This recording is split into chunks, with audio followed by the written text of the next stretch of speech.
This video comes from Norwich Castle Museum and Art Gallery. The title, Rembrandt's Printmaking Process, 17th Century Etching. So let's see if we can learn something about Rembrandt's printmaking process. I don't know exactly how he made his etchings. I have an idea. I think it's going to be something involving an acid wash, but let's find out.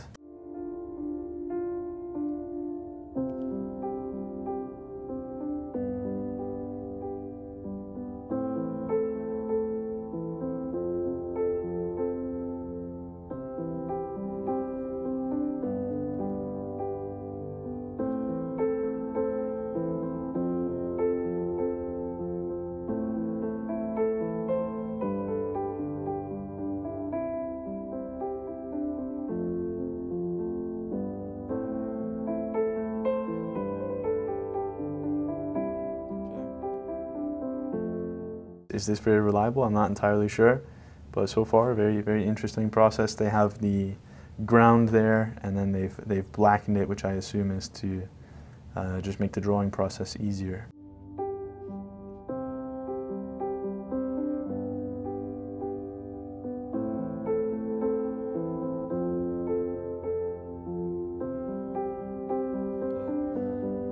So you're scraping into the surface to reveal the copper.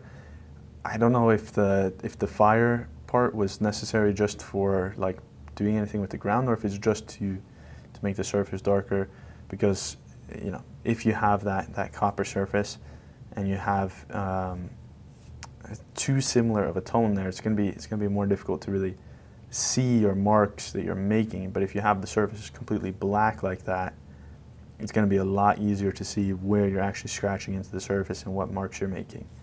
So that's why I'm thinking that that's maybe just to make the process easier for the sake of drawing.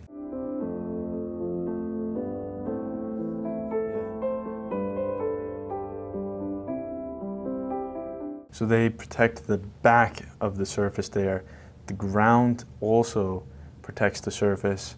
So then you're really, you know, getting into the copper, and that's what's going on, is that you're letting acid strategically corroding the copper.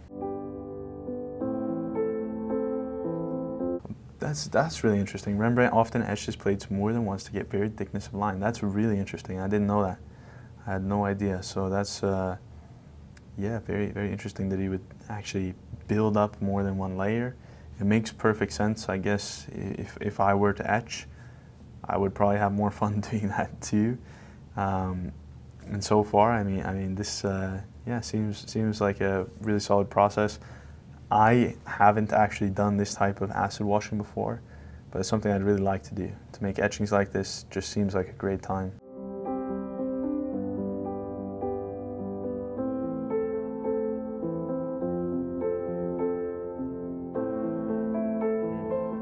Yeah, so now they're going to use this spirit, so it removes the ground, and if you're following, basically the copper plate itself is still going to have the etching in place from where the acid has actually gone into the copper and corroded the copper.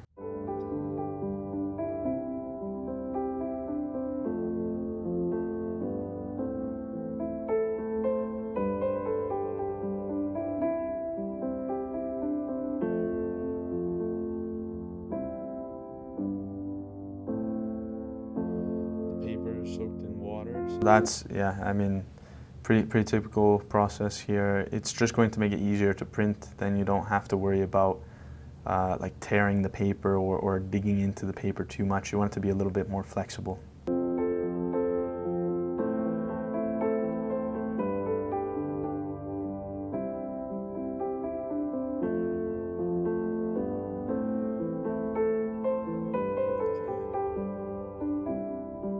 I've not seen that tool before. That's interesting. They called it a dabber.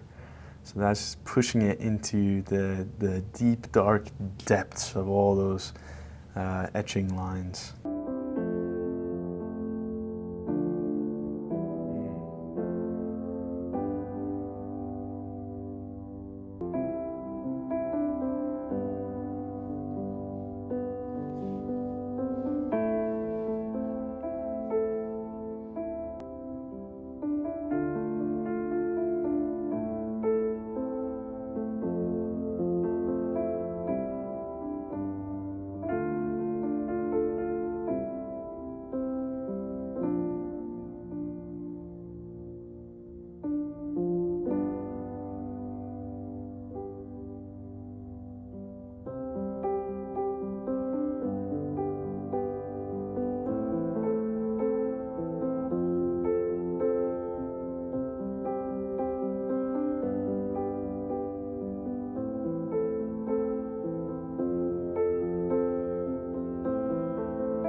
Look at that. That turned out pretty great. That's yeah. I mean, just a really beautiful process. I love the printing process. I miss doing monotype prints. That's the type of printing I'm most familiar with. So there you go. That's Rembrandt printmaking process. And Laura White, thank you so much for the great video. Norwich Castle Museum and Art Gallery, great video. This deserves a lot more views than it has. I think that was absolutely great. It's really interesting to see somebody going through the process in that way. If you have any questions or if there's a video you want me to react to, feel free to leave that in the comments. And with that being said, thank you so much for watching and have a great rest of your day.